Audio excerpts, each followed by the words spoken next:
Good morning friends, welcome to my channel गौर से देखो। आज मॉर्निंग वॉक में I was thinking about knowledge and wisdom. I mean this is not from any book और any, I am just thinking on my feet.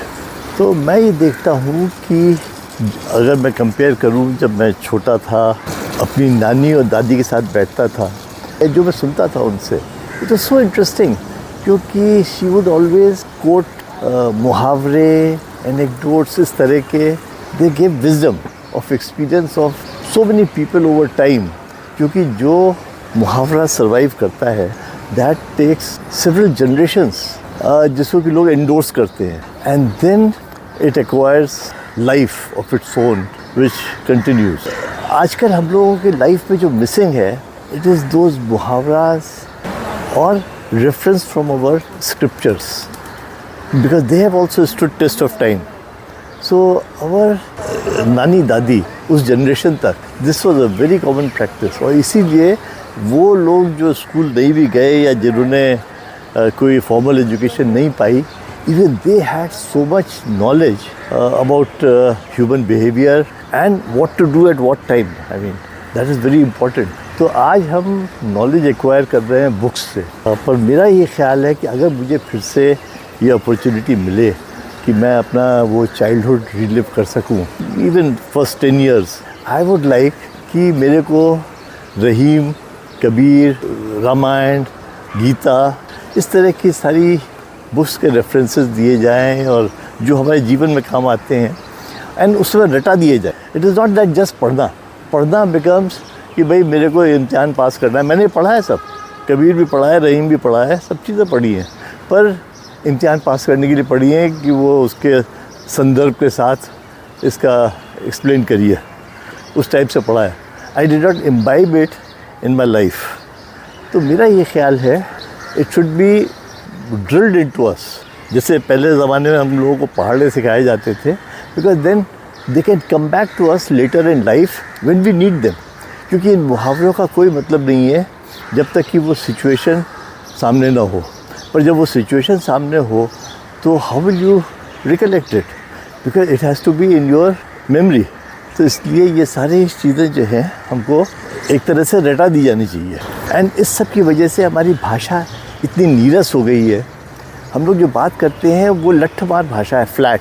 It does not have अलंकार, उपमा, मुहावरे, किंवदंतियाँ, कहानियाँ।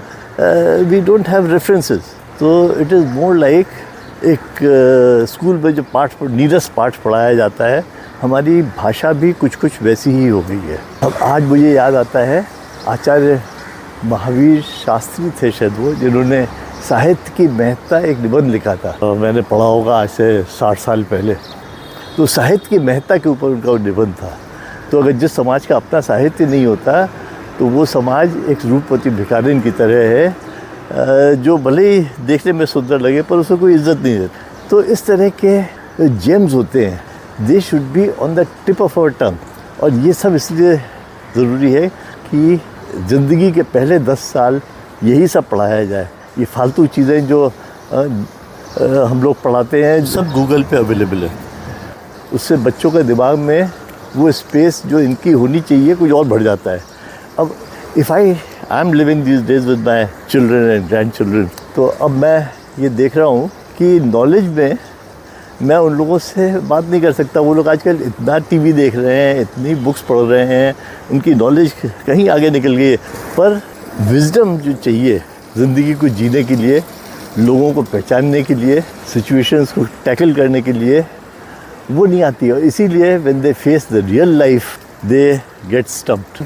ये हमारे शिक्षाविदों को भी सोचना चाहिए कि हमारी एजुकेशन अगर विजडम बेस्ड बनानी है तो सिर्फ ज़िंदगी के पहले 10 साल इस तरह से उसको डेवलप किया जाए। मैं इसलिए भी कह सकता हूँ कि मेरी वाइफ, गॉड ब्लेस हर सोल, उसने 6-7 साल की उम्र में कबीर को पूरा पढ़ लिया था और रट लिया था, उसके सिस्टम में चला गया था।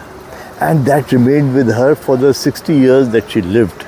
And she lived Kabir because Kabir was in her system. She was an MA in English literature.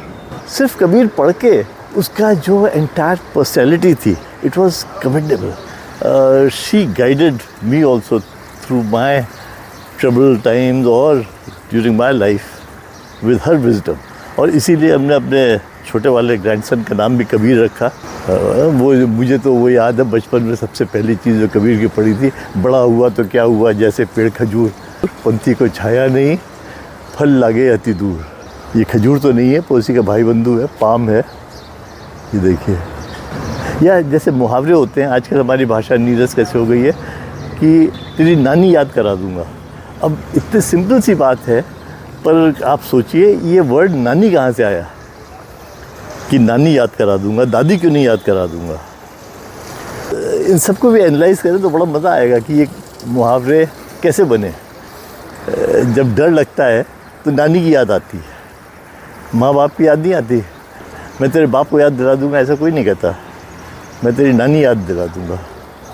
इसी तरह से बड़े इंटरेस्टिंग मुहावरे, छोटे छोटे मुहावरे होते हैं पर हम लोग यूज़ ही नहीं करते।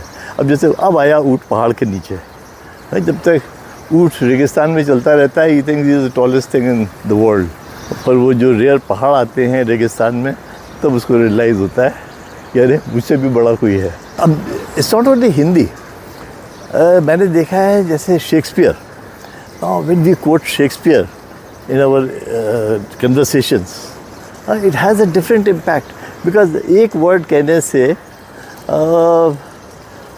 एक पूरा picture खिंच जाती है। You know, fair is foul and foul is fair. To be or not to be, there's nothing good or bad. Thinking makes it so.